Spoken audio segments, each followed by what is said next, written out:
Olá, eu estou aqui hoje para falar com vocês a respeito de princípios.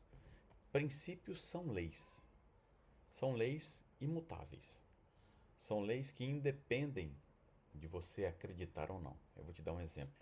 Nós temos uma lei universal chamada lei da gravidade, que tudo que sobe, desce. Se você acreditar ou não, ela vai acontecer na sua vida. A prova é que se você subir num prédio de 5, 6, 10 andares, se pular de lá e dizer eu não acredito, o fim, você sabe, é trágico, vai acontecer. Na palavra de Deus, nós temos várias leis universais espirituais. E eu quero falar um pouquinho de algumas delas para você.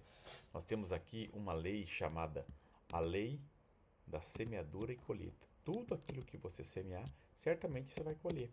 Então, independentemente se você acreditar ou não, se você semear coisas boas, você vai colher coisas boas.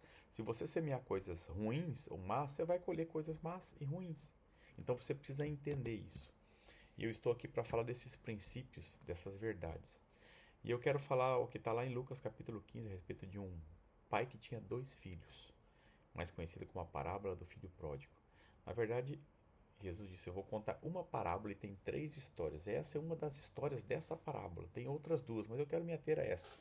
Lucas capítulo 15 diz que o pai tinha dois filhos e o filho mais jovem pediu a sua herança, aquilo que era direito dele.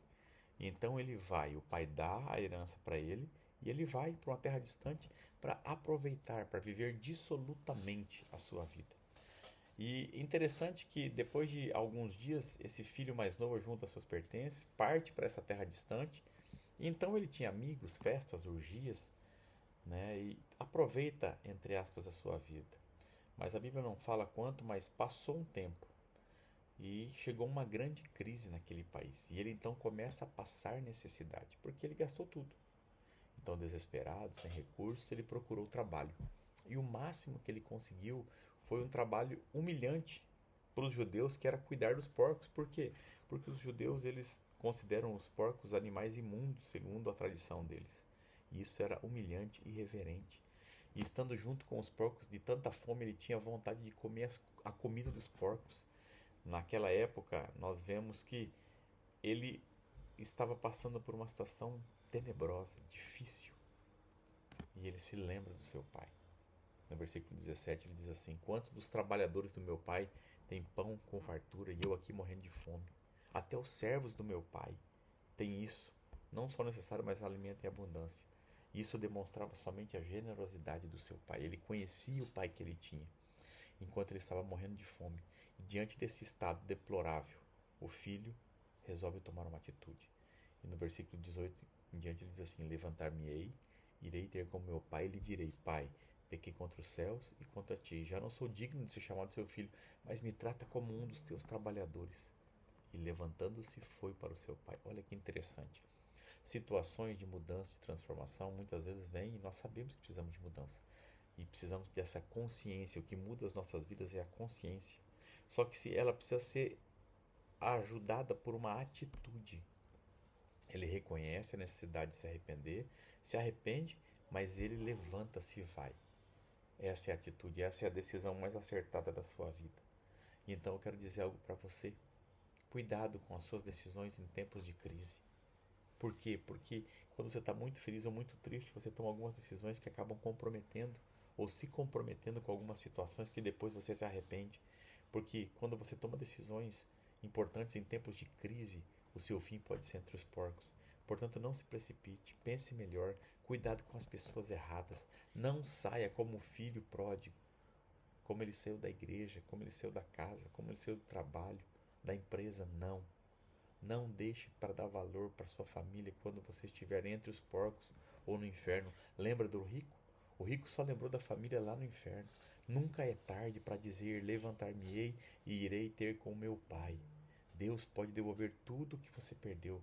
Se você se arrepender e voltar, é tempo de voltar. O que faz toda a diferença nessa história aqui, nessa parábola, é o pai. É como o pai trata o filho. Um pai amoroso, um pai misericordioso. E quando o pai está lá na frente, o filho está chegando próximo. A Bíblia diz que o pai está na frente da casa, esperando o seu filho. É provável que o pai ficasse todos os dias a observar a estrada que dava à propriedade, na expectativa de reencontrar o seu filho e receber ele de braços abertos. E ao reencontrar o seu filho, a Bíblia diz que o pai sai correndo ao encontro dele ao avistar longe. O pai poderia ter questionado, disciplinado, até rejeitado, mas não fez. O pai, que representa Deus aqui, demonstrou seu amor, a sua misericórdia, abraçando-o, beijando. Então o filho diz: Pai, pequei contra os céus, contra ti, já não sou digno de ser chamado seu filho, mas me trata como um dos seus empregados. Mas o pai não faz só isso, o pai faz muito mais do que isso, do que ouvir a confissão arrependido do seu filho. Ele chama o seu servo e diz: Olha, traga a melhor roupa, traga um anel, vamos pôr nos seus dedos, no seu dedo. Pega aquele novilho que nós estamos guardando. Somente um pai amoroso como Deus tem uma roupa para quando você voltar. Somente um pai amoroso que está esperando seu filho voltar tem um anel para quando seu filho voltar, para devolver a sua identidade, a sua autoridade, para pôr no seu dedo. Sandálias novas para dizer a partir de agora, meu filho, um novo tempo, uma nova história, uma nova caminhada daqui para frente, uma nova estação de Deus para sua vida, para sua casa, para sua família. E diz assim: vamos celebrar, porque esse meu filho estava morto e reviveu, estava perdido e foi achado. É isso que eu e você precisamos entender. O pai queria que todos se alegrassem com ele pela volta do seu filho. As pessoas muitas vezes não entendem Deus como pai porque não tiveram referencial dentro da sua casa aqui na terra de um pai que é como Deus. Mas independentemente de como foi o seu pai terreno, saiba, Deus jamais vai te decepcionar. Deus jamais vai te abandonar. Deus jamais vai te deixar. Precisamos resgatar isso porque as pessoas não tiveram, por N motivos, referenciais corretos. Mas Deus continua sendo um pai verdadeiro, real, um pai que nos ama, um pai que se relaciona comigo e com você. Nunca feche a porta da reconciliação, nunca deixe morrer a esperança de que há sonhos para você. A impressão é que esse pai não saía da janela esperando seu filho voltar. Só quem sonha com a volta do seu filho tem um anel guardado.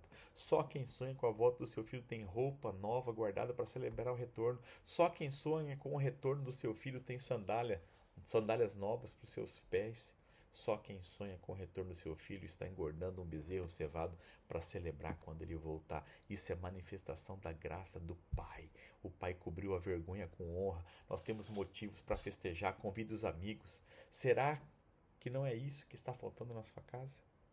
Será que não é isso que está faltando na sua vida? Você voltar, voltar para o seu Pai, voltar para Deus, independentemente de onde você está, do que você está vivendo, Deus está esperando por você, de braços abertos, como o pai desse filho pródigo. Na verdade, o único pródigo aqui, ou o verdadeiro pródigo, é o Pai. Esbanjador esbanjou amor, perdão, reconciliação, gratidão, alegria. Deus está esperando por você. Abra o seu coração, volte-se para Ele. Volte, independentemente da referência que você tem aqui nessa terra de homem, de pai, independentemente de líder que você teve aqui. Deus está esperando por você. É tempo de você voltar. É tempo de ter essa consciência e dizer assim: levantar-me-ei e irei ter com meu pai, com o seu pai. Deus não é patrão. Deus é pai. Deus não é alguém que trata você como empregado. Não. Deus trata você como um filho. E é isso que ele tem para a sua vida. Pense nisso, creia nisso, pratique isso. Eu tenho certeza que a sua vida nunca mais será a mesma. Que Deus te abençoe.